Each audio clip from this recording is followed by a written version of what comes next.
நம்ம Ashwin sweets and snacks export பண்றதுக்கு 7373041434 மற்றும் www.ashwinsweets.com கான்டாக்ட் பண்ணுங்க. மதுரை வாடிப்பட்டி அருகே மாட்டுத் தீவன புல்லறுக்க சென்ற கல்லூரி மாணவர் மீது மின்வயர் அறுந்து விழுந்து மின்சாரம் தாக்கியதை அடுத்து அவரை காப்பாற்ற முயன்ற அவரது உறவினர்கள் இருவரையும் மின்சாரம் தாக்கியது. இதில் கல்லூரி மாணவர் உள்ளிட்ட 2 பேர் பரிதாபமாக உயிரிழந்தனர். மேலும் விவரங்களோடு இணைகிறார் செய்தியாளர் குமார். வணக்கம் குமார், விவரங்கள். வணக்கம்.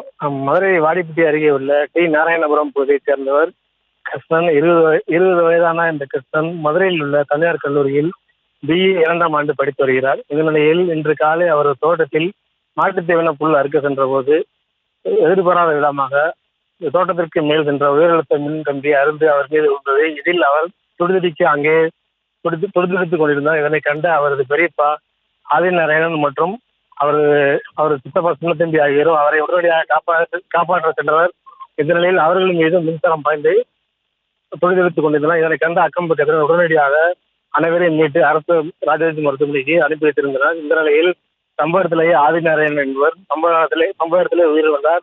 மேலும் படுகாயம் அடைந்த மாணவர் ஸ்ரீகிருஷ்ணன் அரசு மருத்துவமனைக்கு கொண்டு செல்லும் வழியிலேயே பரிதாபமாக உயிரிழந்தார்.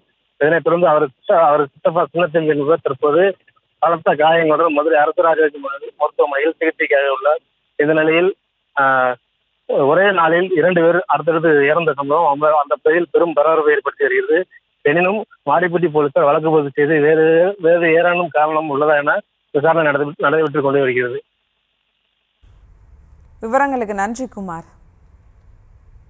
நம்ம Ashwin sweets and snacks export பண்றதுக்கு 7373041434 மற்றும் www.ashwinsweets.com கான்டாக்ட் பண்ணுங்க.